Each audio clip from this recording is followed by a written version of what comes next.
Hi everyone, I'm Linda Reimer, one of the librarians at the Southeast Steuben County Library. Welcome to Library Connections, our weekly readers, viewers, and listeners advisory video cast. Enjoy. Library Connections number 28, hosted by SSCL librarian Linda Reimer. This video cast is being recorded on Thursday, November 5th, 2020. And just a note about the sound for this video cast. I've had a patron this week mention to me that the sound isn't quite as loud as would be ideal, and I'm aware of that issue and I'm working on it. I've borrowed some equipment from the library, which is new to me, but not brand new equipment, and I'm going to see if I can't get those microphones to work better. And if not, then I'll purchase something that will work better. So in other words, that's the long way around the barn of saying, bear with me another week and the sound should be better. And if not, it'll be the week after that, but I'll let you know whether I had success or not in the intro to next week's Library Connections. So having said that, let's move right along with the show here. And moving right along to our fiction bestsellers for the week. At number 1, The Sentinel by Lee Child and Andrew Child. Jack Reacher intervenes on an ambush in Tennessee and uncovers a conspiracy. And when we get to the suggested reading, keep in mind I did record that before the bestsellers came out for this week, so I'm going to recommend The Sentinel in that section too. But I digress. At number 2, A Time for Mercy by John Grisham, the third book in the Jake Brigand series. A 16-year-old is accused of killing a deputy in Clanton, Mississippi in 1990. At number 3, The Return by Nicholas Sparks. A doctor serving in the Navy in Afghanistan goes back to North Carolina, where 2 women change his life. At number 4, 3 Women Disappear by James Patterson and Shan Seraphin. Detective Sean Walsh must solve a case involving 3 missing women who had access to a home where a man was murdered. And at number 5, Shake Up by Stuart Woods, the 55th book in the Stone Barrington series. A criminal mastermind turns out to be a person of influence. A lot of thrillers this week. That's cool, it's that time of year. Lots of good books come out in the fall. And moving along to our top 5 nonfiction bestsellers for this week. At number 1, Green Lights by Matthew McConaughey. The Academy Award-winning actor shares snippets from the diaries he kept over the last 35 years. At number 2, Untamed by Glennon Doyle. The activist and public speaker describes her journey of listening to her inner voice. At number 3, Caste by Isabel Wilkerson. The Pulitzer Prize-winning journalist examines aspects of caste systems across civilizations and reveals a rigid hierarchy in America today. At number 4, Group by Christy Tate. A law student grappling with feelings of sadness and isolation is invited to join a psychotherapy group. And at number 5, Killing Crazy Horse by Bill O'Reilly and Martin Dugard.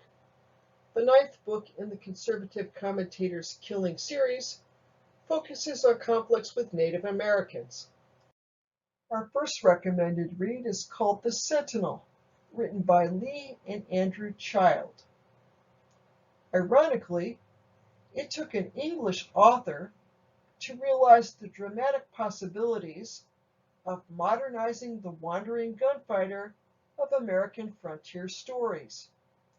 Starting in 1997 with Killing Floor, Lee Child introduced Jack Reacher, a former military policeman with a fascination for blues music and prime numbers, a Luddite with a highly developed limbic brain and a compulsion to wander the United States, walking, hitchhiking, or traveling by bus, carrying only cash, a toothbrush, and his passport. He doesn't look for trouble, but he certainly doesn't walk away from it.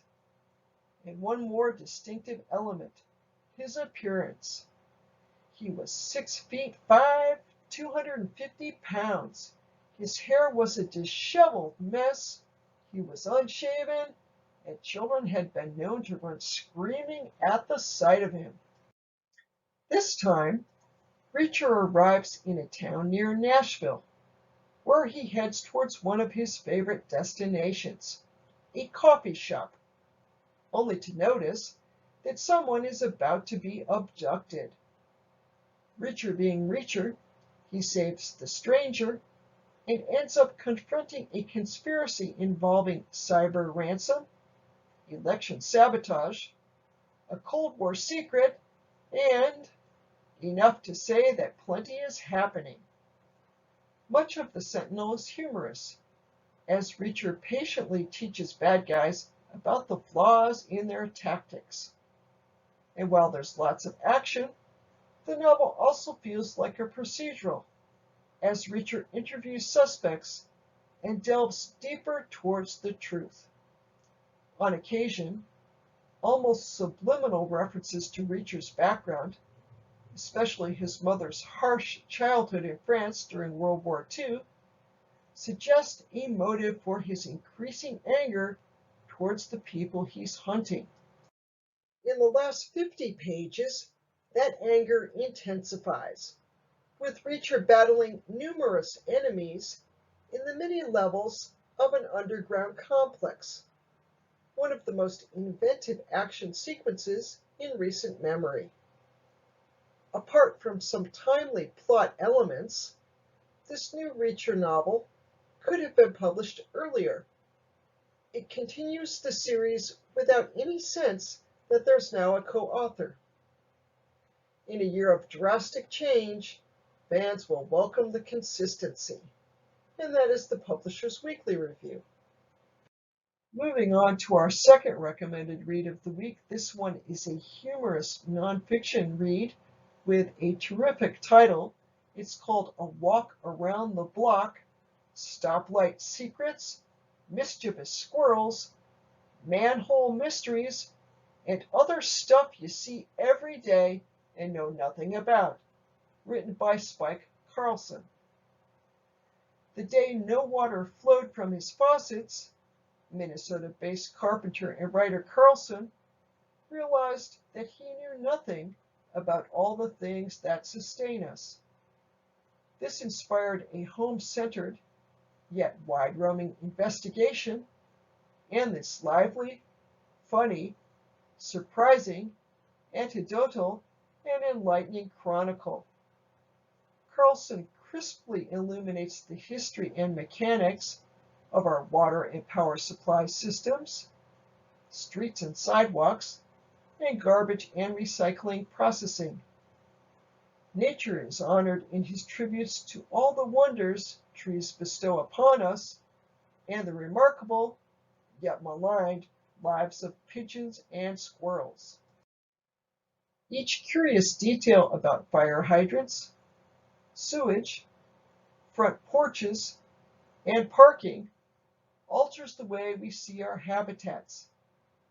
Carlson's immersion in the postal system, an urgent subject as the pandemic and looming presidential election converge, leads to a fresh look at the evolution of communication technologies and the cell phone-oriented equipment we can use to spy on our neighborhood strolls.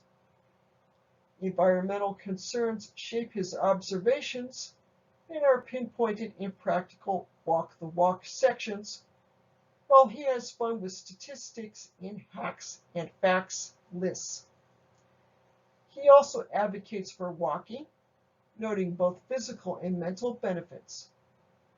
Writing in the mode of Edward Hume, David Owen, and Mary Roach, Carlson offers an eye-opening and exuberantly informative walk around the block tour that is made to order for this time of necessary at-homeness, and that is the Starred Booklist Review.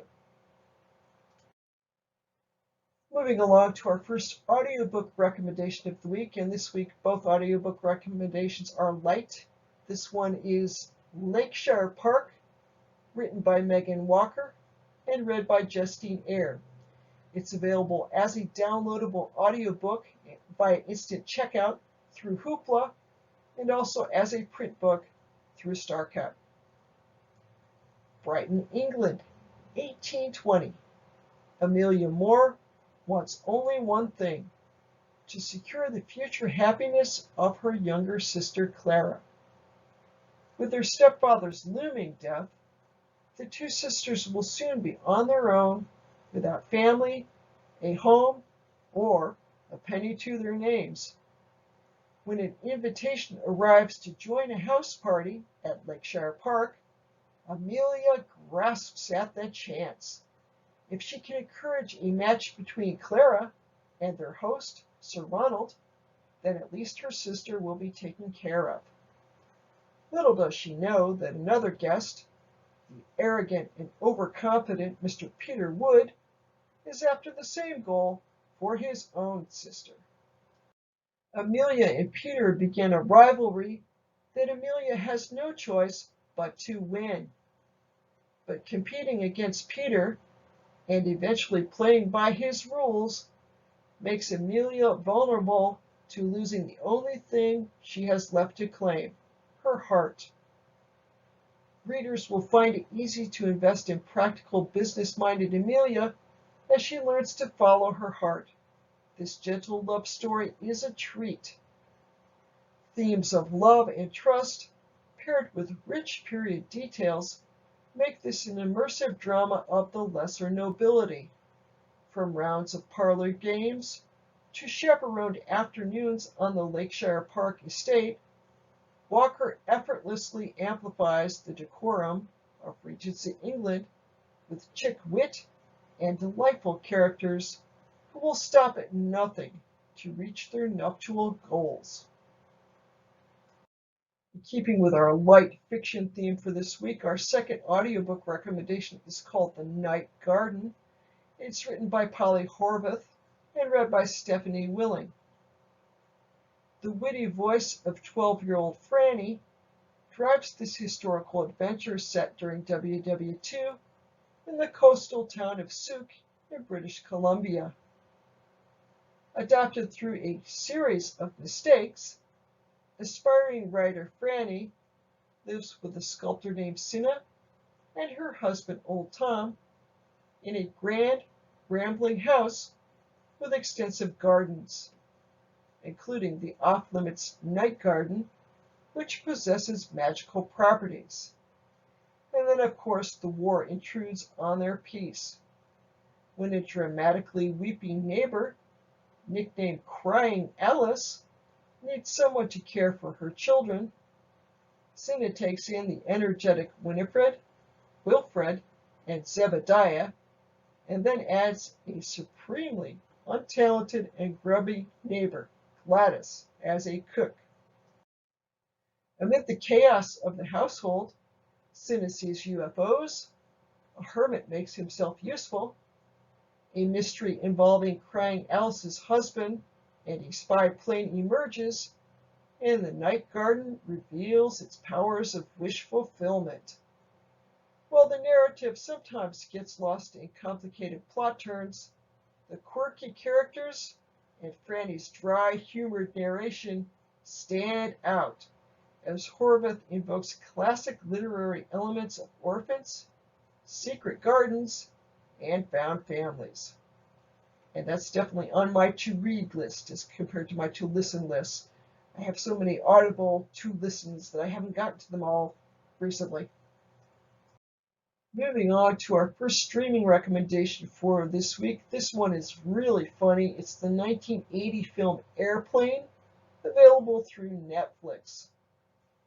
Airplane is a comedy in the great tradition of high school skits, the Sid Caesar TV show, Mad Magazine, and the dog-eared screenplays People's Nephews Write in lieu of earning their college diplomas. It is sophomoric, obvious, predictable, corny, and quite often very funny. And the reason it's funny is frequently because it's sophomoric, predictable, corny, etc. And as an example of just how funny it is, there's a short interchange between the airplane captain, portrayed by Peter Graves, and the doctor, portrayed by Leslie Nielsen. The captain says, "Surely you can't be serious." And the doctor replies, "I am serious. And don't call me Shirley." This sort of humor went out with Milton Berle, Jerry Lewis, and knock-knock jokes. That's why it's so funny. Movie comedies these days are so hung up on being contemporary, radical, outspoken, and cynically satirical that they sometimes forget how to be funny. Ostensibly, the film tells the story of a pilot, Robert Hayes, who is afraid to fly. However, the film really has a terrific ensemble cast that includes characters on the plane and on the ground, including Kareem Abdul-Jabbar, Robert Stack, Barbara Billingsley, Maureen McGovern, Ethel Merman, Jimmy Walker, and many others. This is a fun film to dive into and just plain enjoy the ride. And I do have to say that while I mentioned that it's a story of a pilot who is afraid to fly, as you might have imagined if you haven't seen it, there's a crisis. And the pilot who is afraid to fly has to fly the plane. But it's a very funny movie, so if you've never seen it, check it out. And if you've seen it before, it might be time to check it out again. Our second streaming recommendation for this week is turning in a different direction. This is a docu-series called America's Founding Fathers, available through Amazon Prime Video.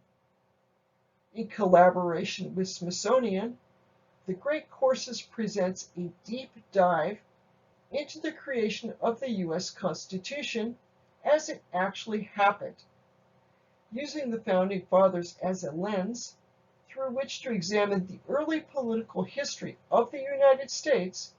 You'll better understand both the document under which Americans live and the people who brought it into being. Episodes in the series include George Washington's Doubts, Thomas Mifflin's Congress, Robert Morris's Money, Ben Franklin's Leather Apron, Thomas Jefferson's Books, Daniel Shay's Misbehavior, Alexander Hamilton's Republic, James Madison's Conference, and much more. In fact, there are 25 half-hour episodes in total.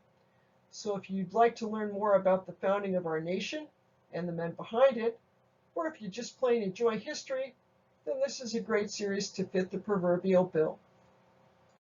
Our third and final streaming recommendation for this week is called Can We Cool the Planet? It's a new episode of the TV series Nova, available through PBS.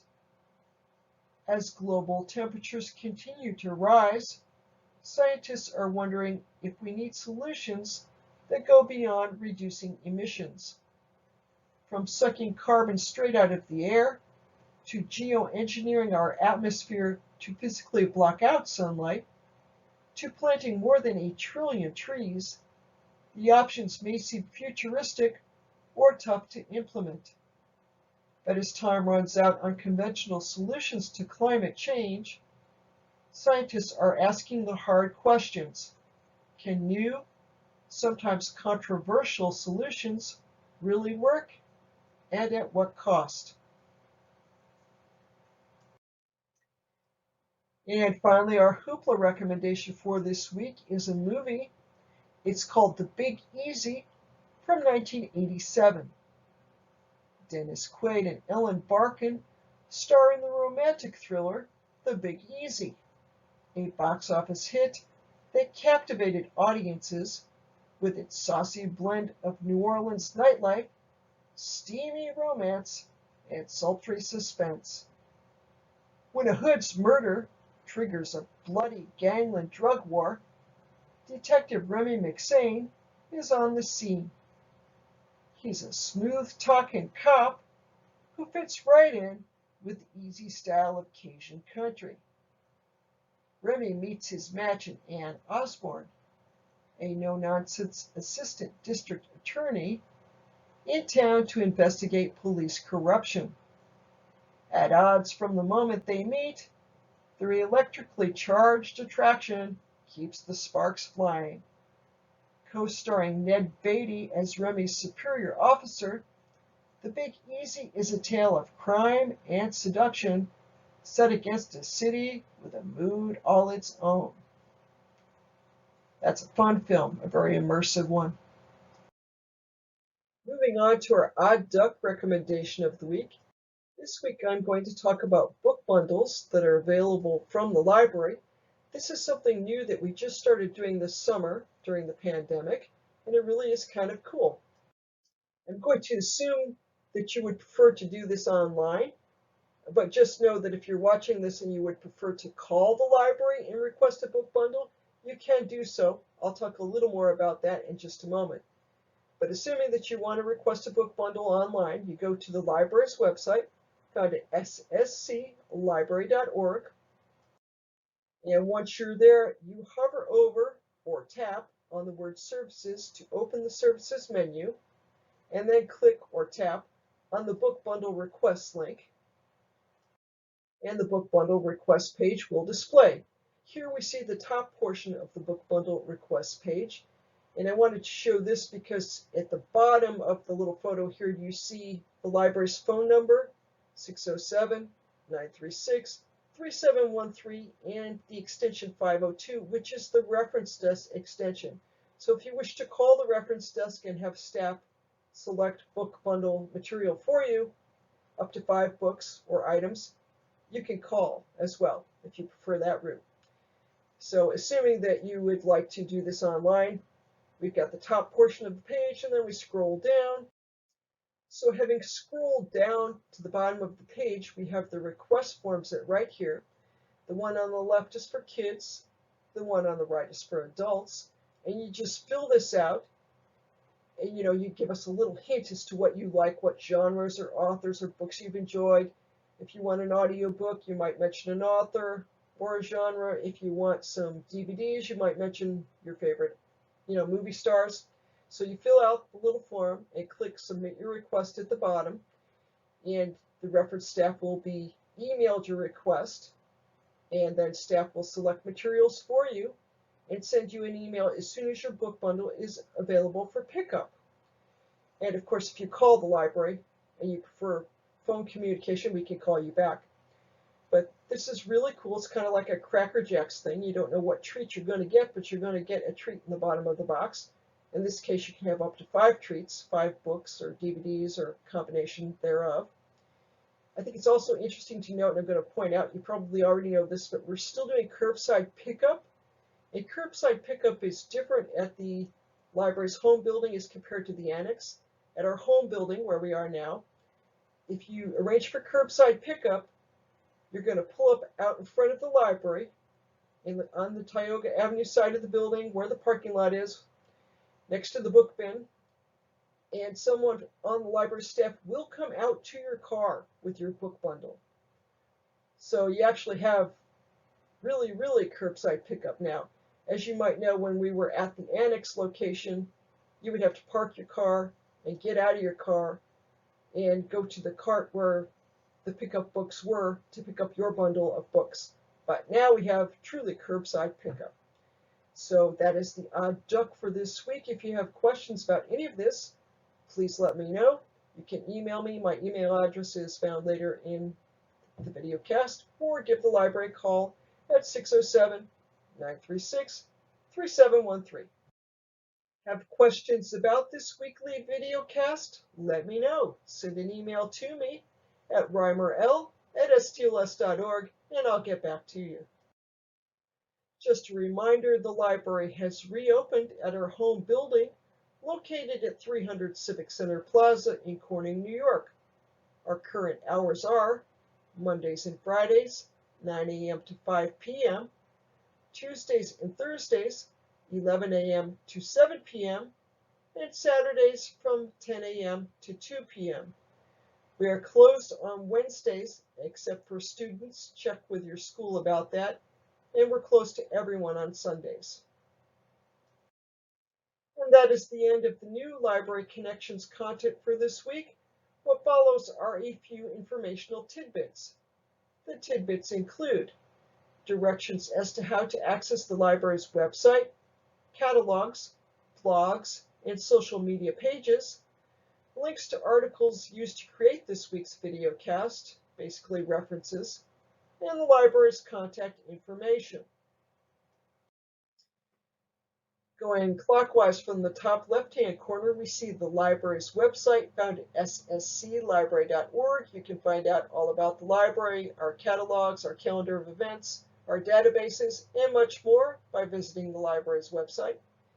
In the top right-hand corner, you see a photo of the Schedule a Curbside Appointment and Computer Appointment page found at ssclibrary.org/making-appointments. And you don't have to make an appointment to drop in and use a computer. You can do so. But as we are maintaining strict social distancing guidelines, we have a limited number of computers available for the public. So you might want to make an appointment if you have a specific time you want to drop by, just to make sure there's a computer available at that time and that you don't have to wait. And at the bottom of your screen, we see StarCat, the catalog of physical library materials, print books, DVDs, etc. You can use your library card to request materials through StarCat and see what the status is of anything you've already requested or when your checkouts are due, that sort of thing. Here we see the digital catalog found at stls.overdrive.com and its companion apps, Libby and OverDrive. You can use those for your mobile device. If you have a newer device, you want to use Libby. For an older device or an Amazon tablet, you want to use the OverDrive app. But you can indeed go to the digital catalog online and check out eBooks and downloadable audiobooks and enjoy them on your computer if you'd like to do so. Also, if you have a dedicated e-reader like a Kindle Paperwhite, you can check out library ebooks through the digital catalog and send them to your dedicated e-reader and read them that way. Hoopla. Hoopla is a brand new service. It offers ebooks, comic books, downloadable audiobooks, and streaming videos, all available for Southeast Steuben County Library card holders for instant checkout. Unlike OverDrive, Hoopla is not available for e-readers. You have to download the app to your mobile device, smartphone, tablet, or smart TV. You can also, of course, go to hoopladigital.com and enjoy Hoopla content on your computer. When I say all the items are available for instant checkout, that means just what it sounds like. Anything in the catalog is available right now for you to check out. There is a limit of 4 items per month per card, and that is because this particular lending model requires the library to pay for each item that patrons check out. If you have questions about that, wave at the staff and we'll enlighten you. Hoopla is a really cool service. I've been watching some of the movies on my smart TV. The library blog's full of fun content, and indeed they are. We have a book club for adults, the Corning New York History blog, Creation Stationery, the Makerspace blog, Story Musings, a blog hosted by the library's resident author and head of adult services, Michelle Wells, and Tech and Book Talk, an SSCL blog found at sscltech.com, and which I host, which is actually more readers, viewers, and listeners advisory than tech, although I do occasionally offer tech tips through Tech Talk, or Tech and Book Talk as it now is. If you have questions about library services during the pandemic or want to make an appointment for curbside pickup, you are welcome to go the traditional route and simply give us a call. Our telephone number is area code 607-936-3713. Social media. Just a weekly reminder, you can connect with the library, read library news, and post questions to the library via social media. The library has a presence on Facebook, Twitter, YouTube, and Instagram. In relation, each video in this series is available on demand via the library's YouTube channel after it has first been shown on Facebook Live. And here's our short list of references for this month. And that's the program for this week. I'll be back next week with another edition of Library Connections. Have a great weekend and enjoy that sunshine.